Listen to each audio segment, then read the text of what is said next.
Oke. Bismillah. Bismillah. Beli pedang apa yang tanah.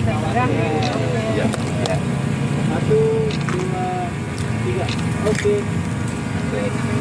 Ada lebah. Sebenarnya mohon izin, sebenarnya kewajiban pemasangan patok ini oleh pemilik, ya, namun secara simbolis ini sudah mulai oleh Bapak Bupati dalam yang kapan berkata di sana.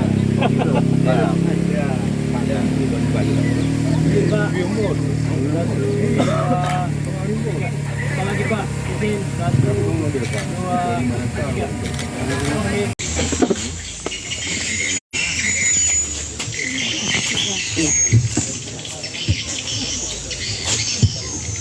Mohon izin Bapak Sekda dan seluruh hadirin, dalam pelaksanaan Gema Batas pada hari ini untuk pemasangan tanda batas sesuai dengan petunjuk dari Kementerian ATR BPN itu agar dibuat berita acara berapa patok batas yang terpasang pada hari ini.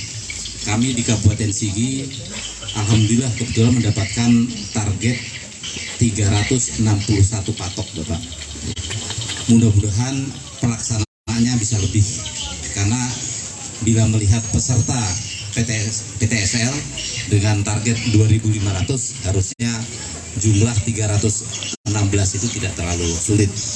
Pada hari ini juga di desa lain Bapak, di lokasi PTSL, di Desa Bangga, Desa Pakuli Utara dan lainnya juga melaksanakan kegiatan pemasangan tanda batas. Di sana ada kawan-kawan kami dari BPN yang memonitor hanya pelaksanaan secara simbolis dipusatkan di desa ini. Saya kira demikian sebagai informasi penjelasan. Sehubungan dengan itu kami mohon perkenan Bapak Sikda untuk dapat sama-sama menanggapi berita acara. Demikian, terima kasih.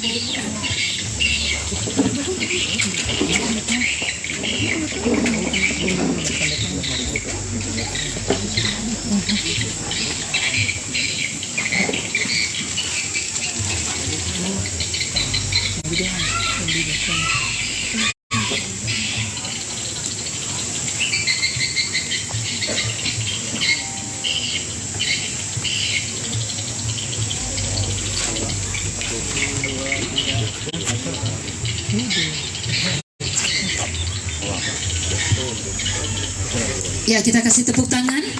Semoga program semua dapat berjalan dengan lancar di tahun 2023 dan saling membangunlah kita secara bersama-sama.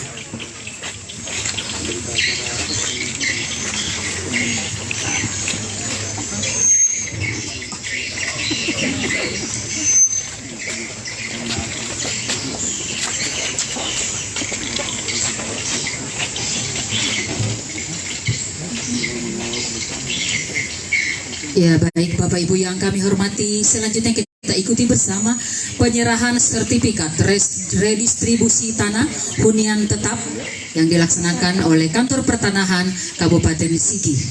Untuk itu kami mengundang 10 secara simbolis yang sudah hadir pada saat ini. Yang pertama untuk Desa Pombewe.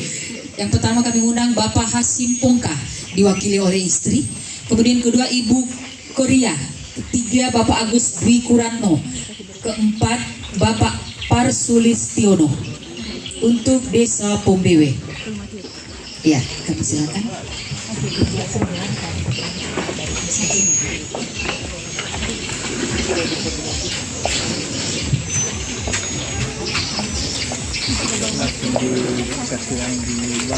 Ya, kemudian untuk Desa Salua.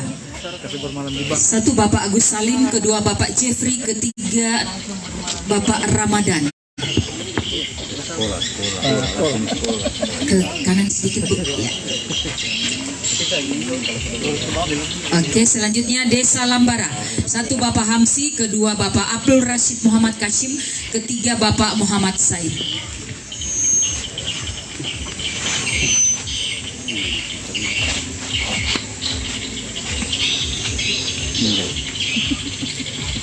Ya, baik, untuk penyerahan sertifikat sekali lagi dengan penuh hormat kami mengundang Bupati Sigi, dalam hal ini diwakili oleh Sekda Kabupaten, didampingi kepala bidang yang ada di Kanwil, Kak Kanwil mewakili kepala bidang, kepala kantor pertahanan Kabupaten Sigi, mungkin ada asisten yang hadir bukan, dan Forkompinda secara bergantian bisa, ya. Iya, kami undang juga asisten 2 yang hadir untuk mendampingi nanti secara bergantian untuk menyerahkan. Pertama diserahkan oleh Bupati Sigi diwakili Sekda. Iya. Ya, asisten 2 kan undang, Pak? Asisten 3.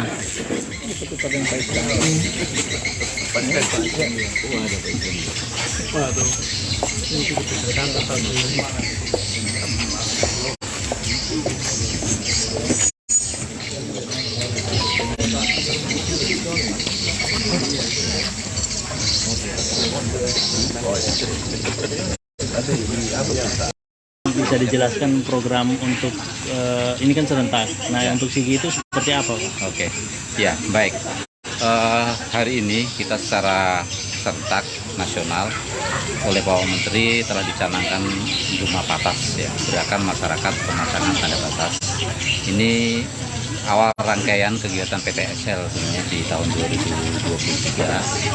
Bukan hanya untuk peserta PTSL, tapi diharapkan semua bidang walaupun sudah bersertifikat yang belum ada patok dari pasang tanda batasnya, sehingga bisa memberikan informasi, petunjuk di lapangan bahwa bidang tanah itu ada yang punya, sehingga diharapkan dengan pemasangan patok yang telah disepakati dengan para tetangga batas akan mengurangi, menghindari permasalahan sengketa yang terjadi.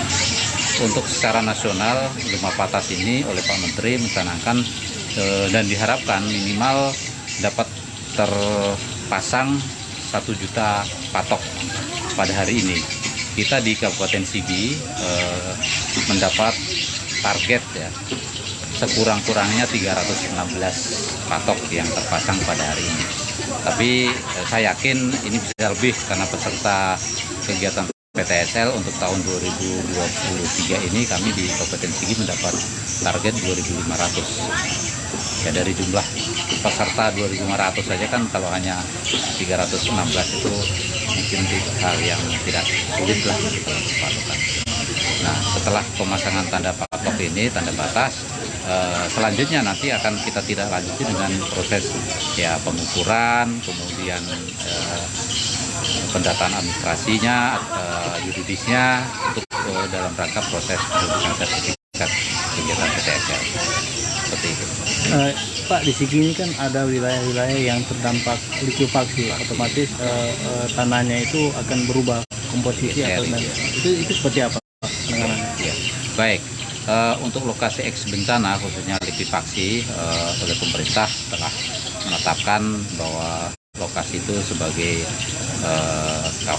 zona merah, ya, rawan likuifaksi tinggi, dan hingga saat ini memang belum ada pengaturan penataannya mau difungsikan, digunakan untuk apa. Tapi ke depan tentu memang ini harus perlu ada penyelesaian, nanti perlu ada koordinasi lebih lanjut dengan pemerintah daerah di lokasi itu direncanakan untuk apa, namun tentunya dihindari pemanfaatan untuk kegiatan perumahan, pemukiman, kan itu akan berisiko tinggi gitu, ya.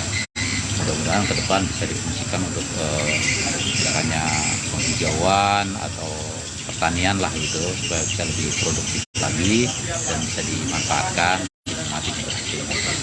Nah, tentu belajar dari kejadian bencana alam likuifaksi, kegiatan pemetaan ini sangat diperlukan, ya. Karena apa? Dengan dilaksanakannya pemetaan, data koordinat bidang tanah diketahui gitu, maka kalaupun ada pergeseran bidang tanah gitu, di permukaan bergeser tapi titik koordinat kan tidak bergeser, sehingga itu bisa direkonstruksi kembali, bisa dikembalikan lagi posisinya. Nah, dengan data yang belum ada saat ini, mungkin ini juga menjadi kesulitan juga ketika kita mau merekonstruksi bidang tanah yang bergeser itu, karena data koordinatnya belum ada. Selainnya itu, mudah-mudahan dengan kegiatan PTSL ini semua bidang tanah terambil data koordinatnya, kalaupun kan terjadi pergeseran-pergeseran itu akan diketahui, bisa direkonstruksi. Demikian. Dari 2000 sekian itu, apakah ada yang di wilayah terdampak likuifaksi itu?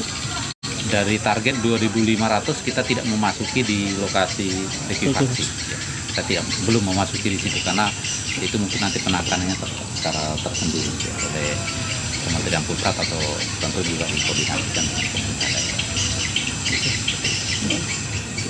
Ya, mungkin harapan kami pelaksanaan PTSL ini dapat berjalan lancar, sukses, dan himbauan kami khususnya kepada warga masyarakat Kabupaten Sigi, lebih khusus lagi di lokasi kegiatan PTSL, supaya kita wujudkan ini pemasangan tanda batas ini, karena dengan terpasangnya tanda batas akan mengurangi ya, terjadinya sengketa dengan para pemilik yang berbatasan, karena persyaratan pemasangan tanda batas harus disetujui oleh tetangga yang berbatasan, sehingga ya kita harapkan dengan terpasangnya semua patok bidang tanah, maka permasalahan sengketa batas itu tidak akan terjadi lagi. Harapannya demikian. Terima kasih. Wassalamualaikum warahmatullahi wabarakatuh.